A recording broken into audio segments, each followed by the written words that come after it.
Have you ever watched a digital treasure hunt just explode in real time? It never starts with some big announcement. It almost always starts with a single, simple message in a group chat that just kicks off this mad dash for a prize. So today, we're going to break down one of those exact moments. It's a perfect storm of hype, community, and some really clever marketing that all started with just one line of text. And this is it. This is where it all began. The message drops into a group chat at 7:50 in the morning. There's a live stream dropping beta codes. And just like that, the entire plan for the day changes. A massive streamer is giving away early access to a brand new game. The hunt is on. So, for anybody who's not deep in the gaming world, what are they even talking about? Well, it's called a Twitch drop, and honestly, it's a pretty brilliant marketing move. Game developers team up with popular streamers, and all you have to do is watch the stream for a chance to win free stuff. Think about it. The developer gets a ton of advertising, the streamer gets a huge boost in viewers, and you might just get a free game. And the prize in this hunt is kind of the holy grail for gamers. Beta access. This is your golden ticket. It's your chance to play a huge new title before literally anyone else. It's exclusive, it's a huge status symbol, and for the developers, it's a great way to stress test their servers and build up a ton of hype before the game actually launches. But of course, it's never quite that easy, is it? The first problem pops up almost right away. The group figures out you have to link your Twitch account to your EA account, but the option isn't there. One person says, "I can only find the link for Steam." You can literally see the group chat buzzing, trying to figure it out together, until finally someone cracks the code and drops a link saying, "I did it here." This is what community problem solving looks like. So, in the middle of all this chaos, all these links flying around, one person asks the most important question. Could someone just summarize how to do it? And you know what?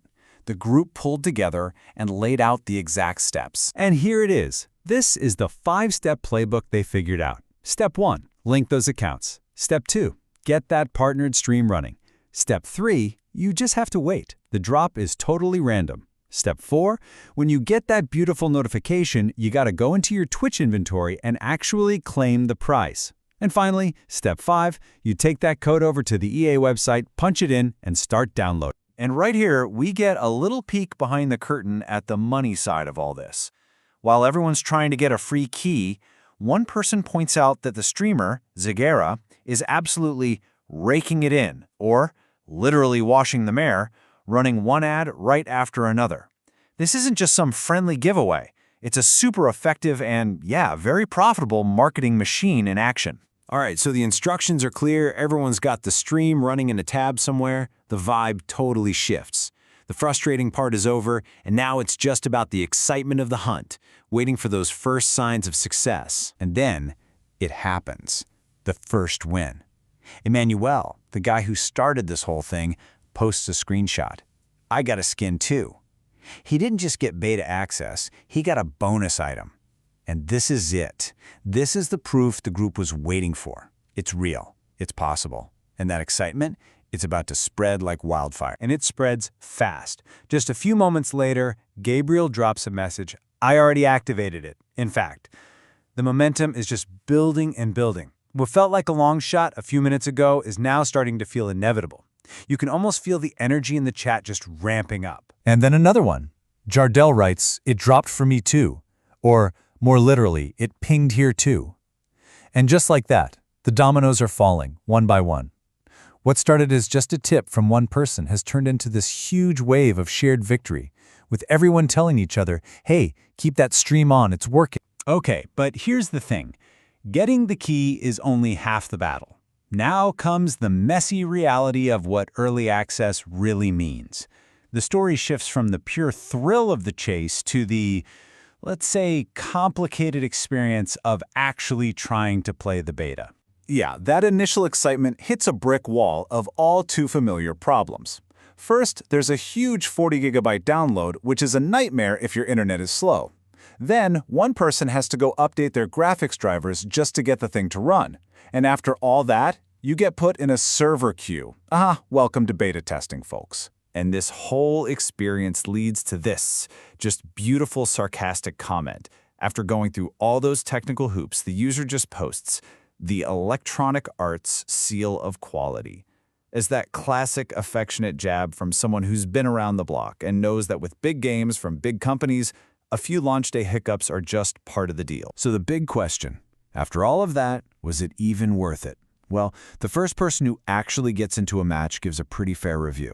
On the plus side, the atmosphere is great and the gameplay feels cleaner than the last game. But the bad news? Some of the old problems, like players who just hide in corners, yep, the campers, are still there. And all of this leads us to the final act of this whole saga.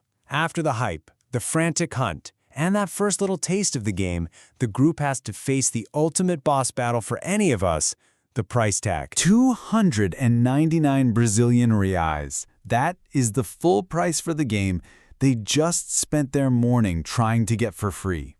Seeing that number up on the screen, it just lands with a thud, and it completely changes the entire conversation. The whiplash is immediate.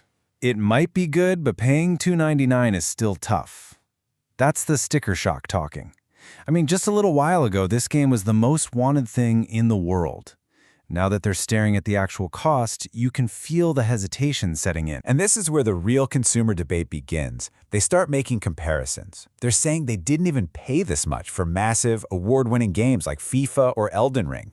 So what would they pay that kind of money for? The answer's pretty clear. Only a guaranteed 10 out of 10 masterpiece, a huge cultural event like the next GTA or Red Dead.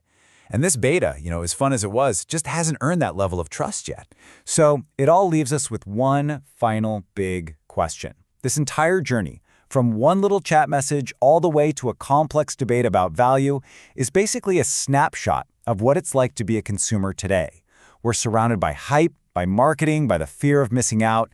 So how do any of us actually cut through all that noise and decide what something is truly worth? That right there is the $300 question.